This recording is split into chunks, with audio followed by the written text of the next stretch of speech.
नमस्कार दोस्तों, स्वागत है आपका हमारे YouTube चैनल पर। प्रखर राजस्थान 2.0 अभियान के तहत सप्ताह 8 के लिए दैनिक शिक्षण कार्य योजना की वीडियो हम लेकर आ गए हैं। तो अगर आप नए हो हमारे चैनल पर तो सब्सक्राइब कर दो और बेल आइकन पर क्लिक कर दो। हम ऐसे ही वीडियोस और शिक्षक संबंधी अपडेट्स लेकर आते रहते हैं। और आप सबको हमारी पिछले वीडियोस की PDF चाहिए तो हमारे टेलीग्राम चैनल को भी ज्वाइन कर लो, जिसमें हमने इस वीडियो के डिस्क्रिप्शन में टेलीग्राम चैनल का लिंक पोस्ट कर रखा है। तो शुरू करते हैं हम दैनिक शिक्षण कार्य योजना कक्षा 6 से 8 के लिए। कक्षा 3 से 5 के लिए हमने वीडियो पोस्ट कल ही कर लिया है, तो आप हमारे प्लेलिस्ट में जाकर देख सकते हो। इस सप्ताह का मुख्य शीर्षक है रेफ एवं रकार युक्त शब्दों की पहचान, प्रयोग, पठन एवं लेखन कौशल। विषय वस्तु रहेगी क्र टू क्र जम रेफ एवं रकार पहचान। डे फर्स्ट, पहले दिन की विषय वस्तु पुनरावृत्ति दिवस संयुक्ताक्षरों का दोहरान। पहले दिन के उद्देश्य रहेंगे बच्चे पूर्व में सीखे गए संयुक्ताक्षरों की पहचान कर सके और शुद्ध उच्चारण कर सके। इसके लिए गतिविधि रहेगी शिक्षक बोर्ड पर संयुक्त अक्षर वाले शब्द लिखते हैं। बल्ला, मच्छर, मम्मी, बच्चा, अस्त्र, बत्तख। बच्चों से संयुक्त अक्षर पहचानने को कहना। उदाहरण के लिए शिक्षक पूछते हैं मच्छर शब्द में कौन सा संयुक्त अक्षर है। बच्चे उत्तर देते हैं छ। एबीएल किट से कार्ड दिखाकर खेल के रूप में पहचान कराना। ये गतिविधि हमको करवानी भी है और आपको रजिस्टर में लिखनी भी है, जिससे हमें उपलब्धि प्राप्त होगी। बच्चे पूर्व में सीखे गए संयुक्त अक्षरों की पहचान और उच्चारण आत्मविश्वास से कर पाते हैं। ये उपलब्धि हमें प्राप्त होगी। डे 2, दूसरे दिन की विषय वस्तु रहेगी मौखिक भाषा विकास, अनुभव आधारित चर्चा, जिसका उद्देश्य रहेगा बच्चे अपने अनुभवों को संगठित रूप में व्यक्त कर सके और भाषा में प्रभाव ला सके। इसके लिए हमें गतिविधि करानी है। शिक्षक चर्चा का विषय देते हैं, जैसे हमारी सुबह की दिनचर्या या रविवार कैसे बिताते हैं। बच्चे अपना अनुभव बताते हैं। उदाहरण के लिए कोई बच्चा कहता है मैं प्रतिदिन सुबह जल्दी उठकर प्रार्थना करता हूँ। तो शिक्षक पूछते हैं प्रार्थना शब्द में कौन सा रेफ आया है। बच्चे उत्तर देते हैं र का रेफ। चर्चा के बाद बच्चे अपने अनुभव पर अनुच्छेद लिखते हैं।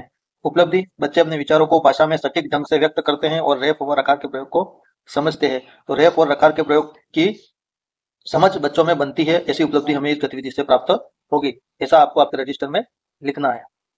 डे 3, तीसरे दिन की विषय वस्तु रहेगी ध्वनि प्रतीक संयोजन, डिकोडिंग दिवस, क्र जर कु टू त्र।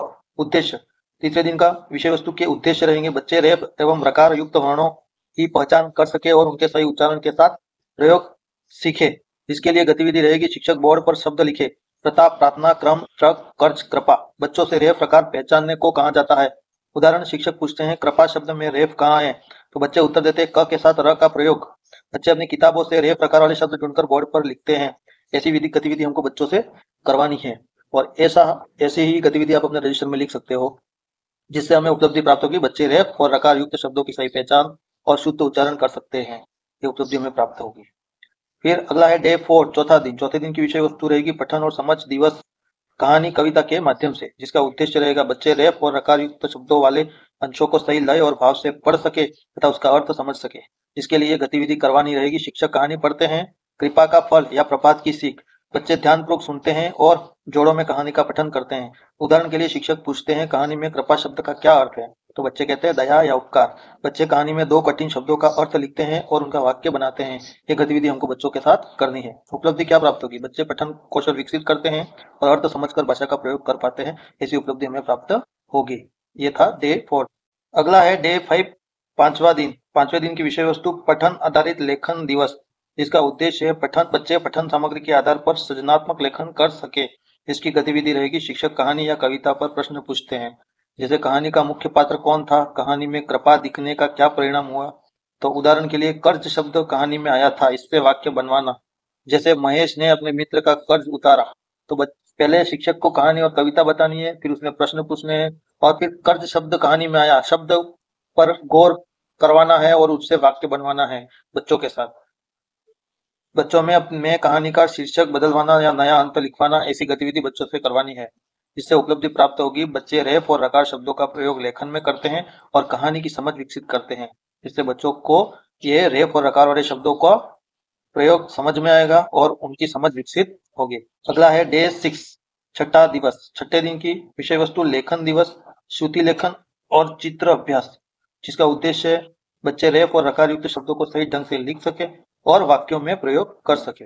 इसके लिए गतिविधि रहेगी बच्चों से अपने अनुभव का चित्र बनवाकर उस पर 2 वाक्य लिखवाने हैं। बच्चों को कोई चित्र बनाने को बोलना है और उस पर 2 वाक्य लिखवाने हैं। श्रुति लेखन कराना है, जैसे क्रम, ट्रक, कर्ज, कृपा, प्रताप। उदाहरण के लिए शिक्षक वाक्य बोलते हैं, प्रताप एक कृपालु बालक है, तो बच्चे उसको लिखते हैं। लिखे गए शब्दों की शुद्धता और जांच कर सुधार करवाना ये गतिविधि करवानी रहेगी। उसके लिए उपलब्धि प्राप्त होगी। बच्चे रेफ और रकार युक्त शब्दों को शुद्ध रूप से लिखने में सक्षम होते हैं तथा लेखन में उनका प्रयोग करने लगते हैं। ऐसी उपलब्धि हमें प्राप्त होगी। धन्यवाद वीडियो को पूरा देखने के लिए। वीडियो को लाइक करें, शेयर करें, चैनल को सब्सक्राइब करें। हम ऐसे ही वीडियोस लेकर आते रहते हैं। और ये दैनिक शिक्षण कार्य योजना थी। साप्ताहिक शिक्षण कार्य योजना आपको आपके शिक्षक ऐप पर पीडीएफ मिल जाती है। तो हमने साप्ताहिक शिक्षण योजना आपको बताई नहीं है, तो आप वहां से अपने रजिस्टर में लिख सकते हो। धन्यवाद। जय हिंद, जय भारत।